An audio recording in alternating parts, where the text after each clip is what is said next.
Students class 8 का subject science हमारे पास we were studying about biotechnology and we studied about genetic engineering. आज हम पढ़े जा रहे हैं कि बायोटेक्नोलॉजी की एप्लीकेशंस क्या है डिफरेंट फील्ड में। How can we apply biotechnology in agriculture, how can we apply this technique in health, in medicines and many other professions। So वो हम देखते हैं।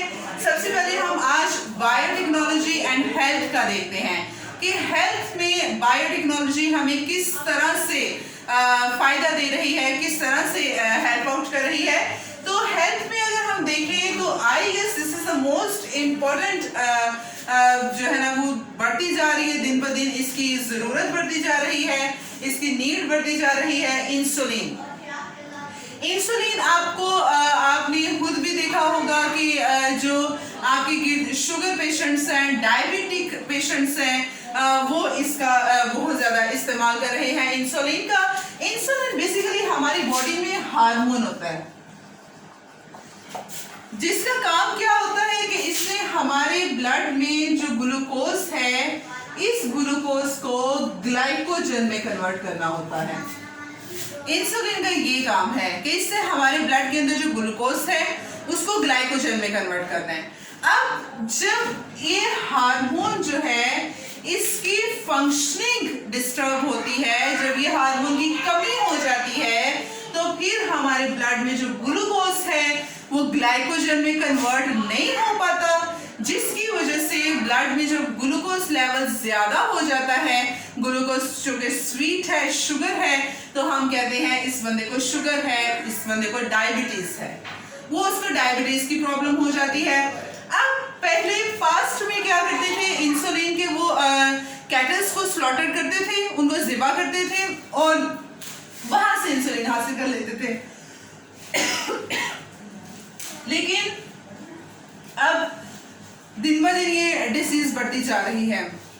इस वजह से क्या किया जाता है कि बायोटेक्नोलॉजिस्ट ने सोचा, जेनेटिक इंजीनियर से सोचा कि दिन ब दिन इसकी जो है वो बढ़ती जा रही है नीड, तो हमें ज़्यादा से ज़्यादा भी ज़रूरत है इसकी। पहले वो स्लॉटेड कैटल से जो लेते थे दैट वाज एक्सपेंसिव टू, तो इस वजह से उन्होंने क्या किया कि जेनेटिक इंजीनियर्स ने बैक्टीरियाज में इस इंसुलिन को बनाना शुरू कर दिया।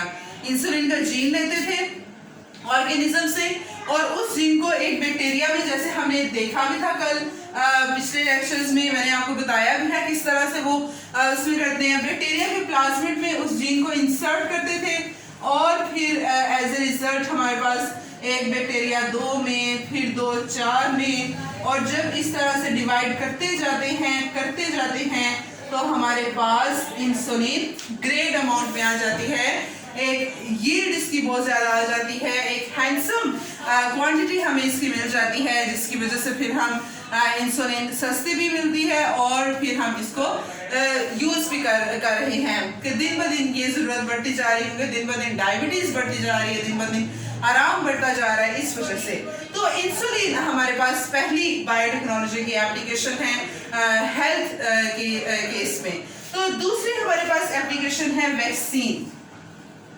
वैक्सीन्स बेसिकली क्या होती हैं, कोई भी ऐसी प्रेपरेशंस जिनको हमारी बॉडी में, जो हमारी बॉडी में diseases, certain kind of viral और बैक्टीरियल इन्फेक्शंस जो हैं उनसे हमें इम्यूनिटी प्रोवाइड करें। जैसे पोलियो की वैक्सीन है कि वो पोलियो वायरस वैक्सीन लगा दी जाती है बच्चे को पहले से ही, और ताकि बच्चे के अंदर उस वायरस के लिए इम्यूनिटी डेवलप हो जाए। वो बच्चे के अंदर ऐसे पोलियो वैक्सीन जब लगाते हैं तो बेसिकली हमें एंटीबॉडीज लगा रहे हैं हमारी बॉडी में, फिर वो जो जर्म्स आने हैं, वायरस आना है, उसके खिलाफ जो है आगे उसको मार सके, उस जर्म को खत्म कर सके, उस वायरस को खत्म कर सके, तो उसके खिलाफ हमारे पास जो है हमारी बॉडी में सिस्टम डेवलप हो जाता है। तो वैक्सीन बेसिकली इसलिए दी जाती हैं।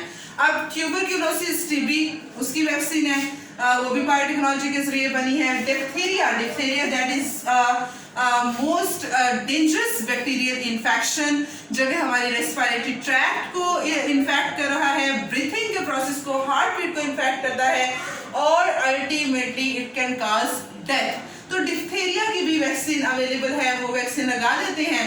फिर उस बंदे को जो है जैसे ट्यूबरक्लोसिस की वैक्सीन अगर शुरू में हमें पता चल जाता है तो उसकी वैक्सीन लगा देते हैं और फिर उस बंदे को ट्यूबरक्लोसिस से उसके अंदर इम्यूनिटी डेवलप हो जाती है कि अब टीबी का बैक्टीरिया आएगा तो your body can attack, your body can fight against that bacteria और आपको उस बीमारी से छुटकारा मिल सकता है।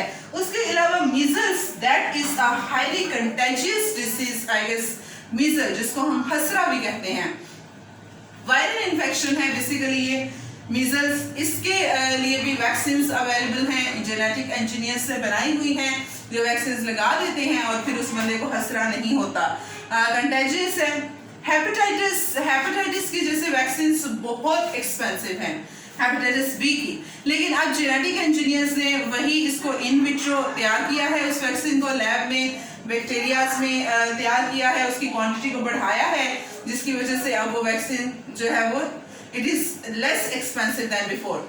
तो इस तरह से हमारे पास वैक्सीन भी जेनेटिकली तैयार की जा रही हैं बायोटेक्नोलॉजी के जरिए। तो नेक्स्ट ह्यूमन ग्रोथ हार्मोन्स की बात करें तो ह्यूमन ग्रोथ हार्मोन्स में हम ह्यूमंस की अगर बात करें तो बहुत सारे ग्रोथ हार्मोन्स दिए जाते हैं। किसी के बाल नहीं है किसी बच्चे के तो उसको भी ग्रोथ हार्मोन की इंजेक्शन लगाते हैं, उसके बाल बढ़ जाते हैं, या और उसमें कोई भी प्राइमरी या सेकेंडरी सेक्सुअल कैरेक्टर्स है उसकी कमी आ रही है किसी में, तो वो हार्मोन्स के जरिए आर्टिफिशियली हार्मोन्स के जरिए उस कमी को पूरा किया जाता है जो कि हमारी बॉडी की फिर ग्रोथ करते हैं।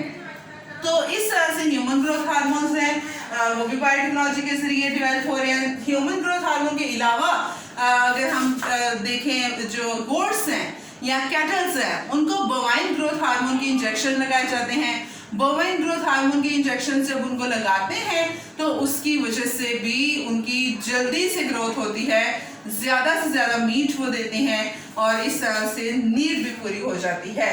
जीन थेरेपी जीन के जरिए जो ट्रीटमेंट की जाती है, मतलब कि हमारी बॉडी में कोई इन्फेक्टेड जीन आ गया है, कोई डिसीज्ड जीन आ गया है जो कि डिसीज का जीन है, जैसे एड्स का जीन डेवलप हो गया है या कैंसर का जीन है, तो फिर उसको जीन थेरेपी के जरिए भी उन जीन्स को रिमूव किया जा रहा है। And as I told you at the very first lecture of biotechnology कि हमारे पास ऐसी बायोटेक्नोलॉजी के जरिए इतनी एडवांसमेंट हो गई है कि जो फीमेल एग सेल है, फीमेल मदर का जो एग सेल है उसमें हीमोफीलिया है, अगर फीमेल मदर को हीमोफीलिया है तो उसके आगे ऑफस्प्रिंग को हीमोफीलिया ना हो जाए तो उसको भी बचाने के लिए उस मदर के एग सेल में से हम we can remove hemophilic gene by the use of this biotechnology।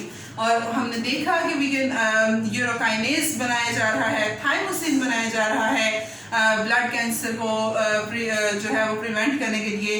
तो डिसीजेस को प्रिवेंट करने के लिए जीन्स को बेसिकली जो डिसीज जीन है, जो खराब जीन है, उसको एक हेल्दी जीन से रिप्लेस कर दिया जाता है। तो इस तरह से फिर वो हमारी बॉडी में चलता आता है।